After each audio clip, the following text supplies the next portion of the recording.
जय शिवराय मित्रांनो सोहम ई सेवा यूट्यूब चॅनलवर मी अंबादास दबडे आपले स्वागत करतो। मित्रांनो, बरेच दिवसानंतर चॅनलवर व्हिडिओ पोस्ट करतोय। मित्रांनो, आजचा व्हिडिओ कांदा उत्पादक शेतकऱ्यांसाठी आहे। कांदा उत्पादक शेतकऱ्यांसाठी एक आनंदाची बातमी आहे।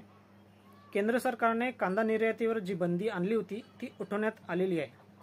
मित्रांनो, त्याबाबतचे परिपत्रक दिनांक 27 एप्रिल 2024 रोजी केंद्र सरकारने जाहीर केले आहे। या परिपत्रकानुसार कांदा निर्यातीवर जी बंदी आणली होती त्याचे कारण म्हणजे 2023-24 या वर्षात खरीप आणि रब्बी हंगामात कांद्याचा कमी उत्पादनाचा अंदाज, तसेच आंतरराष्ट्रीय बाजारपेठेत वाढलेली कांद्याची मागणी।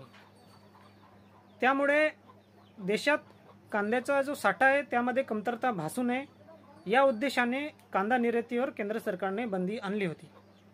मित्रांनो, आता ही बंदी उठवण्यात आलेली असून Bangladesh, UAE, Bhutan, Mauritius, Bahrain आणि श्रीलंका या 6 देशांना एकूण 99,150 मेट्रिक टन कांदा निर्यात केला जाणार आहे। मित्रांनो, महाराष्ट्र हे कांदा उत्पादनाच्या बाबतीत अग्रेसर राज्य असून याचा फायदा कांदा उत्पादक शेतकऱ्यांना नक्कीच होणार आहे। मित्रांनो, या व्हिडिओमध्ये दिलेली माहिती आपणास आवडली असेल तर व्हिडिओला लाईक करा, कमेंट करा, व्हिडिओला जास्तीत जास्त शेअर करा आणि असेच नवनवीन व्हिडिओ पाहण्यासाठी आमच्या चॅनलला सबस्क्राइब करायला विसरू नका। पुन्हा भेटूया नवीन व्हिडिओसह। धन्यवाद।